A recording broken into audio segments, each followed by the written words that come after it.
Alright, I'm at the first property and I'm going to do some bush trimming here today, and then I may mow the lawn afterwards. So what I've always done in the past is trim the bushes, then mow the lawn, and then I would clean up the bulk of the trimmings, and then what's left I would just mow up on the lawn. And that's a real good way of doing it. And now I've got a bunch of weeklies and I cram them all into a certain amount of time, and then the rest of the time I'm trying to do cleanups, which you've seen videos of, or in this case I've got to go through all my bush trimmings, and I've got a lot of them. Might be mulch or advertising, you know. So those other days you aren't doing the mowing service. You need to really hone in on either creating new income through advertising or producing more income through your enhancements or upsells. Okay, I've got the bush trimming and I've got the lawn on this property, and we've gotten a ton of rain. Yesterday we got a lot of rain. I think in the past my buddy Luke said in the past 10 days we've got somewhere around 15 inches. That sounds insane to me, but I don't doubt it at all. So don't quote me, but I don't doubt it. So I'm going to go ahead and see if the lawn's too soft. If it is, then I won't mow. And if it's not, then I will mow. It is cold today because of all the rain. We've got a nice cool front coming in. So it went from like high 80s to like mid 50s. Back to hoodie weather. It's been a really cool start to this year. I'm okay with that. The Bermuda hasn't kicked in as quick, but you know what? It's here now, and I'm okay with it. Let it be cool. With all the rain, I'm not fighting the grass like crazy. The cool season grass is the weeds, okay? But the Bermuda's not killing me. But you see, the weeds are growing like crazy. The bushes are growing like crazy. So we're gonna trim these bushes. We got some Yaupon hollies. This is a mix, but it looks like it used to be mostly boxwood. I don't know what these are. They trim really nice though. And then I think it's like a emerald boxwood, some type of boxwood, but they trim very nice. Another Yaupon holly. They're looking very healthy, by the way. You see all the new green on it versus this one is real dark. Not saying this one isn't healthy, but you can see this one's in pretty rough shape. They both are overgrown, and so they're not going to look, when bushes get like that, they're not going to look immaculate when you trim them. I can make this one look a lot better. It doesn't have bare spots, but it is, you know, pretty rough. So it won't be great. This is a massive crepe myrtle. That's probably, that's the top of the single-story house. Probably another, I don't know, I'd say it's around 20 something feet. Not massive, but you know, certainly not small. Something you don't throw in for free. I'm gonna get this trimmed up. I am not touching the crepe myrtle, just the bushes. Let's make it look good. All right, let's just keep in mind this is the first cut of the bushes on this property. This is a newer property that I have. Now, when I trim bushes, I just kind of keep the shape that they've had, or if they're so far outgrown, you just kind of gotta figure out the best shape without mangling them up. You know, it takes a long time, several cuts, to actually shape a bush the way you want. So if you want it to be square, you need to trim it square multiple times before you have a nice, thick, lush canopy on that bush. If you want it spherical, it's got to be the same way.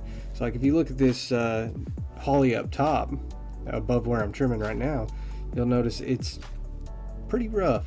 And my guess is because it's you know, had some odd trimmings in the past and just, you know, probably been neglected for a couple of years. Overall, the lower bushes are in pretty great shape. Not too disappointed with that. There's some suckers growing through them, and that's kind of what it is sometimes. You know, you get a little bit of, when the landscaping goes in, it's generally not the size of these bushes. So these bushes are like from a house that was built 40-50 years ago. So a lot of these bushes are the original landscaping. So when they put them in, they were smaller, and what they've turned into is a hedge and not a bush. So, they've grown together. So if you look at this smaller bush, the long one, by the front door, you'll notice it's got a two-tone color. That's because there's multiple bushes in there. That kind of is what it is. You can't do too much about that other than rip it out and plant something new if they don't like that.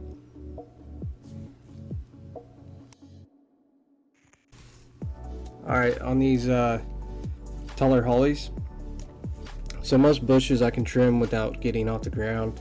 I used to have an articulating head, but it wore out, so now I have this. I meant to buy the articulating head. That's what I thought I had. I got to a job site and it's pulled it out of the box, and I was like, dang it.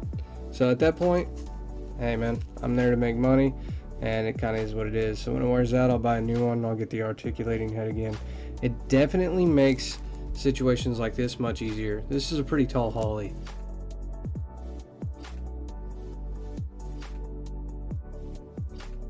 It's similar with this one. If you think of the roof line being somewhere around 10 to 12 feet, you're probably looking at about 15 feet there. They trim up pretty easy with those trimmers. I use the Echo attachment series. I wouldn't suggest having multiple extensions like I have on this. It is very rough on your arms, your shoulders. It's very fatiguing. But it's just kind of what you got to do sometimes if you want to service properties that have the taller bushes like this. Generally, I carry a 6-foot ladder with me. I don't have it with me here. I had a little stepper, and you might have noticed the lawn was real wet, and I had to smash it down into the turf so that I could make it work for me. That's not one of my ladders I really like using. I do use it from time to time, and I kind of keep it on my setup. But normally I have a 6-foot ladder that I carry around with me when I'm doing bushes. It's just a lot more convenient to use that one.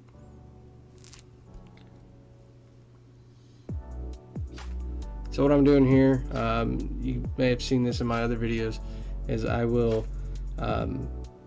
put all the debris together and then I'll tarp it up, and I just haul it away with the tarp. That way I can move it easy, get into the truck. I've used trash cans in the past. I'm just not a big fan of using trash cans. I think it's a pain to get it in the trash can, and then moving the trash can is real heavy and it's not very convenient to grab it. Versus I can lay a tarp on the ground, throw it on the tarp, then wrap the tarp around my wrist, and I can drag it no matter how heavy it is. Generally I can get it moved. So whether it's I move it myself, or if I overdo it, which happens a lot during leaf season, I'll hook it to the mower and I'll have the mower pull it.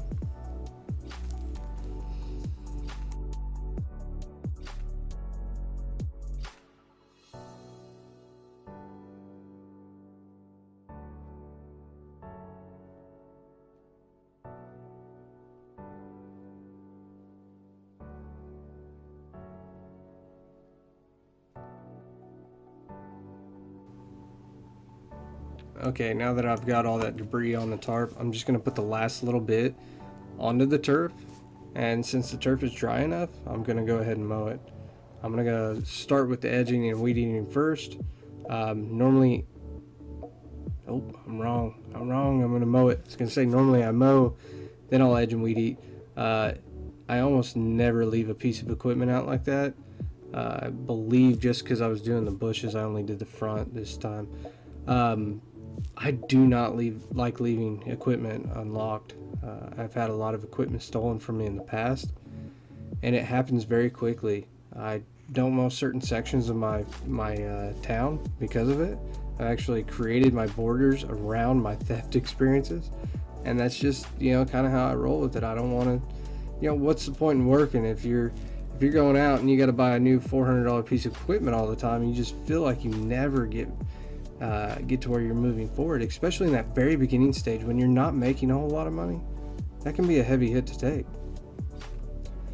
So I don't use an edger, metal blade edger, very often. I do have one. It's an attachment. I run the PAS attachment series. All my units are the attachment series. That way I can, they're all versatile. I can, hook a pole saw up on it or whatever. Most of the time I have basically weed eaters that are dedicated units. They always have a weed eater head on them. But if I do have an employee with me, I want the option. Okay, so I still have to blow off, obviously, but I still have to cut the backyard. I just wanted to show you guys.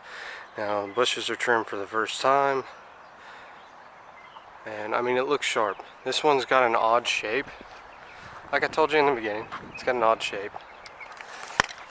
The thing to remember about trimming bushes or cutting a yard, if you get a yard and it's overgrown, it might take 3 or 4 cuts before you can polish it up and make it look good again.